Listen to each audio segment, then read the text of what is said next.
I'm wondering about how design thinking has really shaped or even inspired a lot of what you do here at Macquarie. How it's, kind of led either educators to do certain types of things or even what it's inspiring in students. It's had a huge impact from leadership. I was just reflecting on what you were talking about, Laura.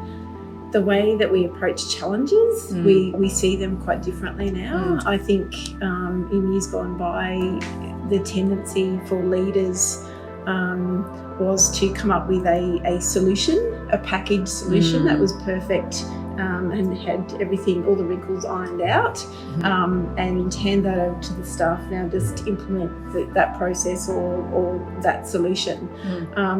Now I feel as though we've been liberated. We see it quite differently. We realise that actually we have a challenge in front of us and we can respond in lots of different ways. We need to really understand the challenge and make sure that we have looked at all of the parts of that challenge and the impact of that challenge, and then come up with possibilities and then test small parts of those possible responses. And that, I think the time frame, the size of the possibilities or solutions has really been impacted. And the way that we talk to our educators and our leadership team is, well, this is a prototype. Let's test it, let's see if it works, and then let's come back together and decide what the next step is, rather than thinking that we need to have everything all packaged and neat and tidy. I think it's had a real impact in the way that we see our learning spaces.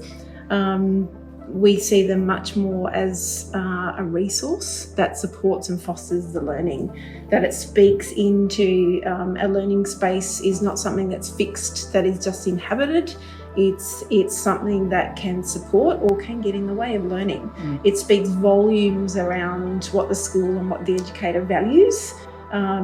It can say to the young person that we're on a journey and we're not yet done, and that we can trial and test and fail, and that's all really cool parts of this thing called schooling. Or it could say that there's right and wrong.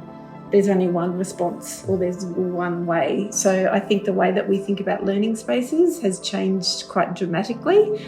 And obviously our learning program, I feel like we're only at the beginning of the journey, and I think we'll probably always feel that way. But that mindset that we're progressing, that we're evolving, that we're all on a learning journey together in understanding how we as a school can impact the lives of our young people and how we can equip them, and how they can then go out into community and start to impact community in positive ways. Beautifully said. We're a well-resourced school.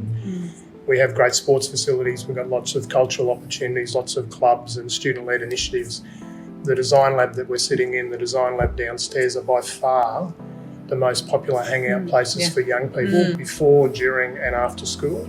And what we've seen emerging over the past few years is young people coming in not to work on work or projects that they're working collaboratively on in class time, but they're coming in to do their own work, their own projects, and some of that is spilling over into the home life.